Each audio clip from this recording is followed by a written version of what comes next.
ఉదయాన్నే లేచిన కానించి పిల్లలు స్కూల్కి వెళ్ళేంత వరకు హడావిడి మామూలుగా ఉండదు, చాలా భయంకరంగా ఉంటుంది అనమాట. ఇంక గిన్నెలతో గరిటలతో యుద్ధం చేయాల్సినంత పని. ఇంకా నా మాలాలు నేను నా పనిని గబగబా చేసుకోవడానికి ట్రై చేస్తుంటే ఇంతలోపు మా పిల్లలు వచ్చి నన్ను విసిగించడం మామూలుగా విసిగించారు అసలు. చూడండి, చాక్ పట్టుకొని నేను నార్మల్గా తొక్క తీసి పక్కన పెడితే నీట్గా కట్ చేసేస్తుంది యోగా నుంచి వచ్చి. తన చెయ్యి ఎక్కడ కట్ అయిపోద్దని నా టెన్షన్ నాకు. ఈ బీట్రూట్ ముక్కలు చూడండి చిన్న చిన్న కూరలో కట్ చేసినట్టు కట్ చేసింది. తినకపోతే ఇంటికి వచ్చి నాకు దరువులు పడతాయి ఖచ్చితంగా. ఇంకా లంచ్ తర్వాత బ్రేక్లోకి అయితే కుక్కీస్ పెట్టాను అనమాట. అలానే లంచ్లోకి అయితే ఈరోజు నేను బీరకాయ కర్రీ వండాను. పొయ్యి మీద బీరకాయ కూర పెట్టి అరగంట అవుతుంది, ఇంకా అలా ఉడుకుతూనే ఉంది, బీరకాయ నుంచి నీళ్ళు వస్తూనే ఉన్నాయి, అది ఎప్పుడు అవుతుందేమో.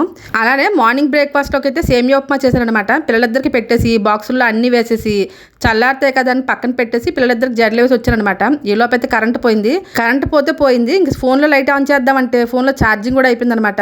ఇంకా కరెంట్ లేకపోతే మా వంటగది చీకటిగా ఉంటుంది. విండో ప్లేస్లో కబోర్డ్ చేయించామన్నమాట. దానివల్ల ఇంకా నెమ్మదిగా ఏదో ఒక బాక్సులు కట్టేసి పిల్లలిద్దరిని అయితే స్కూల్కి ఇలా పంపించాను. Thanks for watching.